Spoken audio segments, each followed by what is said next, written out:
This model was painted in just 2 steps, a simple base coat and a single oil wash, but both of those steps have their own secrets. So in today's video, I'll show you a 2-step grimdark process that any beginner can achieve.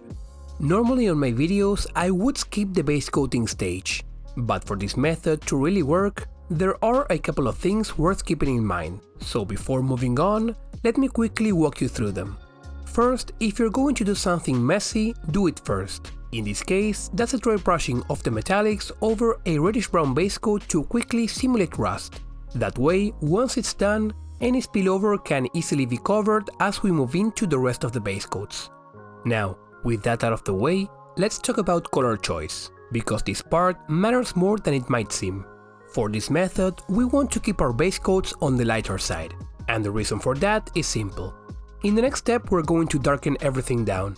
So if your base colors are already too dark, you won't really see the dirt and grime building up on top of them. At the same time though, going too bright can create a different problem. The contrast between very bright tones and deep shadows can start to feel a bit unnatural. So instead, what I like to aim for is something in the middle. Mid-tones slightly leaning towards the brighter side. That way, the oil wash has room to do its job, without completely overpowering the base tone. Another thing I get asked a lot is how I achieve smooth base coats. And honestly, this is where a bit of a myth comes in.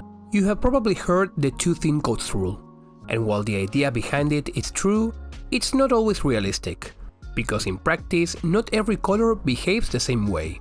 Some paints will cover in 2 coats, but others might need 3, 4 or even more, and that is completely normal. So instead of forcing it, a much more reliable approach is to build up your color gradually. For example, on the skin of this model, I started with a beige red mid-tone, and then applied basic skin tone on top of that.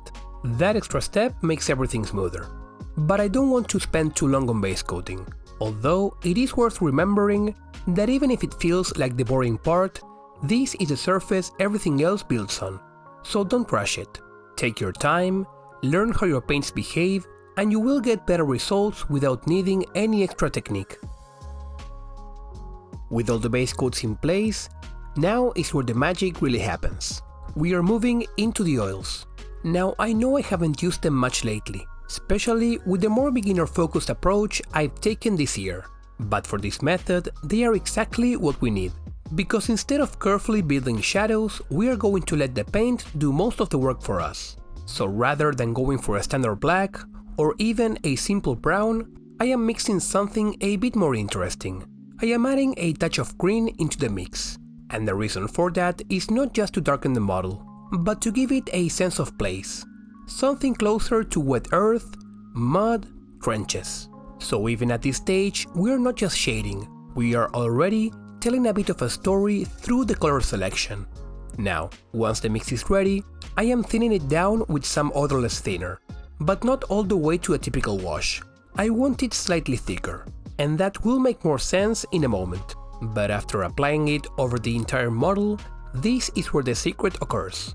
Because instead of cleaning it right away, we wait about 30 minutes. And I know, right now it looks messy, but this is the part where you just have to trust the process. Because what's happening during that time is actually what makes the technique work. If you were to clean the oils immediately, most of the paint would just come straight off. You'd be left with clean highlights but very little depth. But by giving it time to sit, the pigments start to lightly grip the surface. They are not dry, but they are not completely loose either. So now, when you come back in with a brush soaked in thinner, we are not just removing paint, we are shaping it. Some of you have had trouble when cleaning oils with makeup sponges and Q-tips. So today I decided to go back to the basics and simply use a brush. And instead of scrubbing, I am gently working from top to bottom, letting gravity guide the paint and setting naturally into the recesses. At this point, you will notice that some of the pigment stays behind, and that is exactly what we want, because instead of a clean surface, we are getting staining, subtle variations, uneven tones, the kind of imperfections that actually make the model feel more real. And this is where the method really opens up, because you are not locked into a single result. You can push it further or pull it back, remove more, leave more behind, or even add more oil. Instead of trying to control everything perfectly, you start working with the paint and letting it do part of the work for you. Of course, like with any wash, you'll still get some pooling, especially towards the bottom. So it helps to always work from top to bottom, getting that excess paint towards the base. But if something builds up too much, just clean your brush in a paper towel and let it absorb the excess. And this is where oils really change the experience.